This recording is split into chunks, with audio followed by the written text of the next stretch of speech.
Student, चलिए कार्य क्षमता पर आधारित प्रश्न को सॉल्व करते हैं। चलिए फटाफट प्रश्न को पढ़ते हैं और एक बेहतरीन सी ट्रिक के माध्यम से इस सवाल को सॉल्व करते हैं।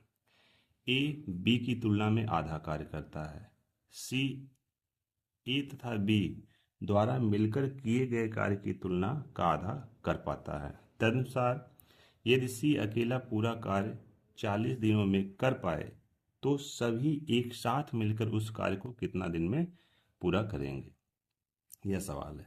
चलिए इसको लगाते हैं। तीन लोग हैं तो लिखते ए है हमारे पास, बी है और सी है। ए क्या करता है? ए बी की तुलना में आधा कार्य करता है। अगर हम बी को मान लें 4 यूनिट तो ए कितना होगा? 2 यूनिट, आधा काम करता है। ठीक है। अब सी ए तथा बी द्वारा मिलकर किए गए कार्य की तुलना में आधा कार्य करता है। ये दोनों मिलकर कितना करेंगे? 6 यूनिट काम करेंगे। इसका आधा कितना करता है? सी करता है। तो ये क्या हो गया? आधा। इसका आधा ये काम करता है। ये क्या हो गया? इफिशियंसी हो गई। ये है इफिशियंसी का रेशियो। इतना काम करते हैं।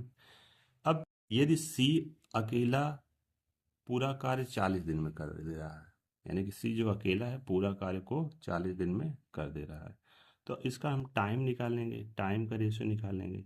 तो टाइम का रेशियो निकालने के लिए हम क्या करते हैं, इन तीनों का निकाल लेंगे एलसीएम। तीनों का एलसीएम कितना हो जाएगा? 12। तीनों का जो एलसीएम होगा हो गया 12। ये 12 तीनों का एलसीएम है।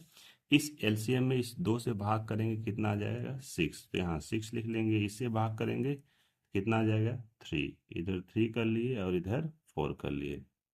ये हो गया किसका रेशियो? टाइम का रेशियो। यानी कि ए बी सी, यहाँ रेशियो दे रहे हैं, ये सब रेशियो ए बी सी का रेशियो। ऊपर इफिशियंसी का रेशियो है, नीचे किसका रेशियो है? टाइम का रेशियो। आइए सवाल एक बार फिर पढ़ते हैं। सी अकेला पूरा कार्य 40 दिन में करता है। सी क्या कर रहा है? पूरा कार्य 40 दिन में करता है। यहाँ सी कितना दिन टाइम ले रहा है? 4 यूनिट का समय ले रहा है। 4 यूनिट। ये 4 यूनिट 40 के बराबर है एक्चुअल टाइम के। तो 1 यूनिट किसके बराबर हो जाएगा? 1 यूनिट हो जाएगा 10 के बराबर। 1 यूनिट हो जाएगा 10 के बराबर। हमको क्या करना है? हमको निकालना है तो सभी एक साथ मिलकर काम करने, तो काम को कितने दिनों में पूरा कर लेंगे। टोटल काम कितना है? 12 यूनिट। इसका मल्टीपल होता है इफिशियंसी और टाइम का, किसी एक का निकाल लेंगे। तो टोटल वर्क कितना है?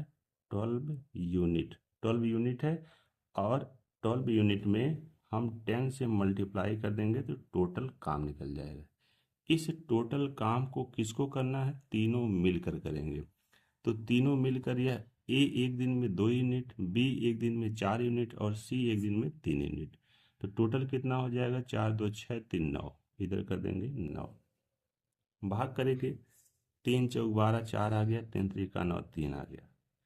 तो ऊपर का मल्टीपल होगा, कितना हो जाएगा? 40। 40/3। 40/3। अब 40/3 को सही बटे में लिखेंगे तो कितना आ जाएगा? ये आ जाएगा 13 सही 1/3। इतने दिन में तीनों लोग क्या करेंगे? काम को कंप्लीट कर लेंगे। 13 तिया 39, 1 40, 40/3। तो कौन सा ऑप्शन सही है? Option number B is the correct option.